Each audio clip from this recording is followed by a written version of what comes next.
Γιόρτασε τις νίκες σου, όσο μικρές κι αν είναι. Συζητάμε συχνά για το πώς στηρίζουμε αυτοπεποίθηση. Ωραίες θετικές δηλώσεις, ωραίο το να μιλάμε καλά στον εαυτό μας και ωραία τα affirmations, όλα αυτά χρειάζονται, αλλά αυτά είναι το κερασάκι στην τούρτα. Με τα λόγια αυτοπεποίθηση δεν έχτισε ποτέ κανένας. Γιατί τον εγκέφαλό μας δεν μπορούμε να το ξεγελάσουμε. Καταλαβαίνει πότε πάμε να τον κοροϊδέψουμε. Ο εγκέφαλός μας για να τονωθεί η αυτοπεποίθησή μας και να πιστέψει σε εμάς, χρειάζεται έργα, χρειάζεται πράξεις, χρειάζεται πραγματικές νίκες.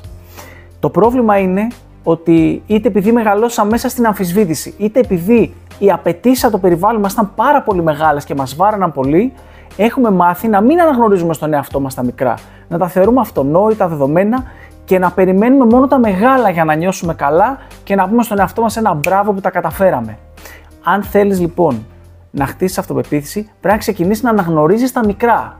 Γιατί τα μικρά είναι πιο συχνά και περνάνε πιο εύκολα το μήνυμα ότι κάτι κάνεις καλά και μπορείς να τα καταφέρεις. Και μέσα από τα μικρά θα φτάσεις και στα μεγάλα. Αν πας από το αντίστροφο, δηλαδή να ξεκινήσεις στα μεγάλα για να φτάσεις στα μικρά, η διαδρομή είναι πιο δύσκολη, πιο επίπονη και πολύ πιο μεγάλη απόσταση. Άρα, αν θέλεις να τονώσεις την αυτοπεποίθησή σου, πανηγύριζε τις νίκες σου όσο μικρές κι αν είναι.